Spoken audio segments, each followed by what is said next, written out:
আজকে আমি কিছু কথা বলবো, না শুনলে অনেক কিছু মিস করবেন। আমি কিভাবে ভিডিও বানাই, 18 বছর বয়সে কি কাজ শিখলাম, সব কিছু দেখাবো আজকের ভিডিওতে। কৃষিকাজ শিখছি আমি বাবার সাথে থেকে, যেমন ধান লাগানো, মই দেওয়া, জমিতে সার পালানো, জ্বালা ভাঙ্গা সব কিছু শিখছি বাবার সাথে থেকে। তারপর কিভাবে আমি রাজমিস্ত্রি কাজ শিখি এবং ঘর কিভাবে বানাই। প্রথমেই আমি মাপঝুপ শিখে নিব।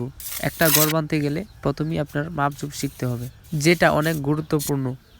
এই ঘরটা প্রথম আমি মেপে নিব, যেমন এই ঘরটা হবে নাম্বা 30 ফুট আর হাড়ে হবে 13 ফুট। তেমনি করে আমি চতুর্দিকে মেপে নিব। অনেক দক্ষভাবে ঘরটাকে আমি মেপে নিলাম। তারপর চতুর্দিকে সুন্দরভাবে ভীম দিয়ে নিলাম নিচের দিকে, যাতে নিচটা শক্ত থাকে।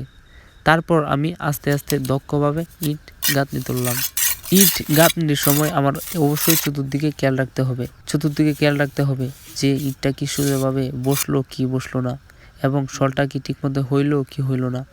অবশ্যই আমার চতুর্দিকে খেয়াল রাখতে হবে, তাহলেই কিন্তু দেওয়ালটা একদম সোজাভাবে উঠবে। ভিডিওটি ভালো লেগে থাকলে অবশ্যই চ্যানেলটিকে সাবস্ক্রাইব করে পাশে থাকবেন, এবং ঘরটা কীরকম হয়েছে অবশ্যই কমেন্টে বলে যাবেন। এটা হলো ঘরের ভিতরের অংশটা, যেরকম আমি তুলছি একদম সোজাভাবে। চতুর্দিকে পিলার টুলার সব কিছু তুলে লাইলাম। অবশ্যই কমেন্টে বলে যাবেন যে ঘরটা কীরকম হয়েছে।